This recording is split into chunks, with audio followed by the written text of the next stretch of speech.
ಗಾನಕೋಗಿಲೆ ಜಾನಕಿ ಮೈಸೂರಿನ ಖಾಸಗಿ ಆಸ್ಪತ್ರೆಯಲ್ಲಿ ರಾತ್ರಿ ನಿಧನರಾಗಿರುವಂಥದ್ದು. ಹೀಗಾಗಿ ಅವರ ಪಾರ್ಥಿವ ಶರೀರ ಇಡೋದಕ್ಕೆ ಈಗಾಗಲೇ ಮೈಸೂರಿನ ಮಹಾರಾಜ ಗ್ರೌಂಡ್ ಏನಿದೆ ಅದರ ಆ ಒಂದು ಗ್ರೌಂಡ್ನಲ್ಲಿ ಸಾರ್ವಜನಿಕ ದರ್ಶನಕ್ಕೆ ಇಡಲು ವ್ಯವಸ್ಥೆಯನ್ನು ಮಾಡ್ಕೊಳ್ತಾ ಇರುವಂಥದ್ದು. ಈಗ ನೀವು ನೋಡ್ತಾ ಇದ್ದೀರಿ, ಈ ಒಂದು ಗ್ರೌಂಡ್ನಲ್ಲಿ ವೇದಿಕೆ ಕೂಡ ಸಿದ್ಧವಾಗ್ತಾ ಇರುವಂಥದ್ದು. ಬೆಳಗ್ಗೆ 8 ಗಂಟೆ ನಂತರ ಸಾರ್ವಜನಿಕರ ದರ್ಶನಕ್ಕೆ ಅನುವು ಮಾಡಿಕೊಡುವಂಥದ್ದು. ಈಗಾಗಲೇ ಜಿಲ್ಲಾಡಳಿತ ಎಲ್ಲ ರೀತಿಯ ಸಿದ್ಧತೆಗಳನ್ನು ಮಾಡ್ಕೊಳ್ತಾ ಇರುವಂಥದ್ದು. ಈಗಾಗಲೇ ಸದ್ಯ ಬೋಗಾದಿ ಮನೆಯಲ್ಲಿ ಅವರ ಒಂದು ಪಾರ್ಥಿವ ಶರೀರವನ್ನು ಇಡಲಾಗಿರುವಂಥದ್ದು. ಹೀಗಾಗಿ ಸಾಕಷ್ಟು ಅಭಿಮಾನಿಗಳು, ಸಾವಿರಾರು ಸಂಖ್ಯೆಯಲ್ಲಿ ಅಭಿಮಾನಿಗಳು ಮತ್ತು ಸಿನಿಮಾ ರಂಗದ ಗಣ್ಯರು ಮತ್ತು ರಾಜಕೀಯ ಗಣ್ಯರು ಸೇರಿದಂತೆ ಹಲವು ನಾಯಕರುಗಳು ಈ ಒಂದು ಪಾರ್ಥಿವ ಶರೀರವನ್ನು ದರ್ಶನ ಪಡ್ಕೊಳ್ಳೋದಕ್ಕೆ ಇಲ್ಲಿಗೆ ಬರುವಂಥ ಒಂದು ಸಾಧ್ಯತೆ ಇರುವಂಥದ್ದು. ಈಗಾಗಲೇ ಪೊಲೀಸು ವ್ಯವಸ್ಥೆ ಕೂಡ ಬಂದೋಬಸ್ತನ್ನು ಕೊಟ್ಟಿರುವಂಥದ್ದು. ಜೊತೆಗೆ ಏನು ಅಭಿಮಾನಿಗಳು ಬರೋದಕ್ಕೆ ಬ್ಯಾರಿಕೇಡ್ ವ್ಯವಸ್ಥೆಯನ್ನು ಕೂಡ ಇಲ್ಲಿ ಹಾಕಿರುವಂಥದ್ದು. ಹೀಗಾಗಿ ಇಲ್ಲಿ ಅಂದರೆ ಮಹಾರಾಜ ಏನು ಗ್ರೌಂಡ್ನಲ್ಲಿ ಸಾಕಷ್ಟು ಸಿದ್ಧತೆಗಳನ್ನು ಈಗಾಗಲೇ ಮಾಡ್ತಾ ಇರುವಂಥದ್ದು.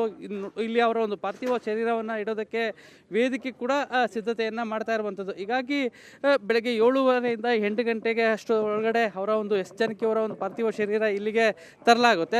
ತಂದ ನಂತರ ಸಾರ್ವಜನಿಕರಿಗೆ ದರ್ಶನಕ್ಕೆ ವ್ಯವಸ್ಥೆಯನ್ನು ಮಾಡಿಕೊಳ್ಳಲಾಗುವಂಥದ್ದು. ಸಂಜೆ 4:15ವರೆಗೂ ಇಲ್ಲಿ ಅವರ ಒಂದು ಪಾರ್ಥಿವ ಶರೀರವನ್ನು ಇಡಲಾಗುತ್ತೆ. ನಂತರ ಅವರ ಏನು ಫಾರ್ಮ್ ಹೌಸ್ನಲ್ಲಿ ಅಂದರೆ HD ಕೋಟೆ ಬಳಿ ಇರುವಂಥ ಕನಕನ ಹುಂಡಿಯಲ್ಲಿ ಏನೋ ಅವರ ಒಂದು ಅಂತ್ಯ ಸಂಸ್ಕಾರವನ್ನು ಮಾಡೋದಕ್ಕೆ ಈಗಾಗಲೇ ಕುಟುಂಬಸ್ಥರು ನಿರ್ಧಾರ ಮಾಡಿರುವಂಥದ್ದು.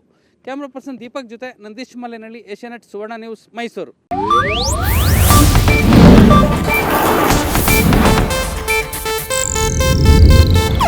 ಇದು ಏಷ್ಯಾನೆಟ್ ನ್ಯೂಸ್ ನೆಟ್ವರ್ಕ್ ಪ್ರಸ್ತುತಿ.